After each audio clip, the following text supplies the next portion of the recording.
Assalamualaikum dan salam sejahtera. Suruhanjaya Komunikasi dan Multimedia Malaysia SKMM telah meninjau 13 lokasi di daerah Jeli yang menghadapi masalah liputan internet Februari lalu. Menurut Ahli Parlimen Jeli, Datuk Seri Mustafa Muhammad, tinjauan itu bertujuan meningkatkan liputan internet di kawasan terbabit. Kerja-kerja naik taraf infrastruktur bagi meluaskan liputan internet yang berkualiti akan dilaksanakan segera dan seterusnya. Jeli akan dijadikan sebagai contoh pembangunan digital kawasan luar bandar, katanya dalam satu kenyataan di sini pada Jumaat. Mustafa berkata antara tindakan yang telah dilaksanakan SKMM ialah dengan membina menara komunikasi di kampung Rebana di Jeli dan dia telah siap digunakan.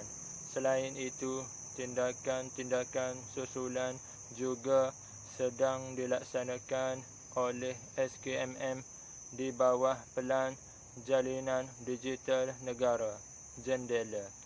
Jadi, kita berharap kerja-kerja menaik taraf infrastruktur bagi meluaskan liputan internet yang berkualiti dapat dilaksanakan segera, sekaligus akan menjadikan Jeli sebagai contoh pembangunan digital bagi kawasan luar bandar, katanya.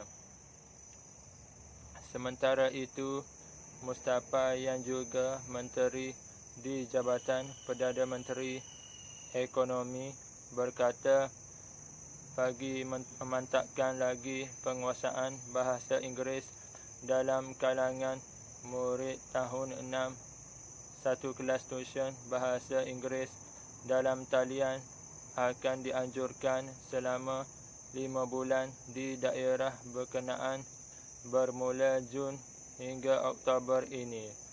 Mustafa berkata ia merupakan projek kerjasama Pejabat Pendidikan Daerah PPD Jeli dan Tanah Merah, Majlis Guru Besar Jeli dan Pejabat Ahli Parlimen Jeli. Seramai 180 murid daripada 21 buah sekolah dalam Parlimen Jeli yang melibatkan PPD Jeli dan PPD Tanah Merah menyertai program kelas bahasa Inggeris ini.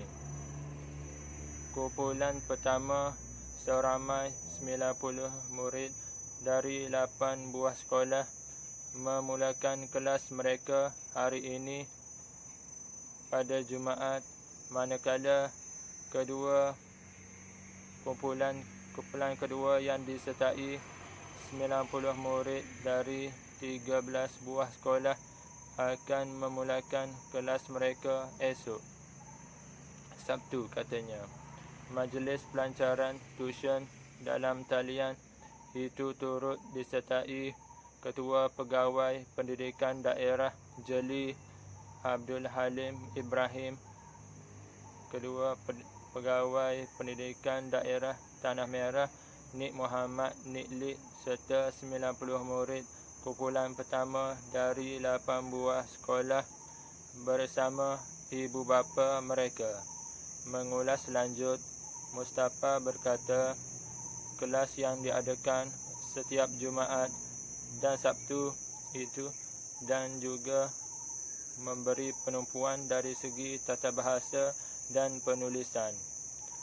Sekian berita. Terima kasih.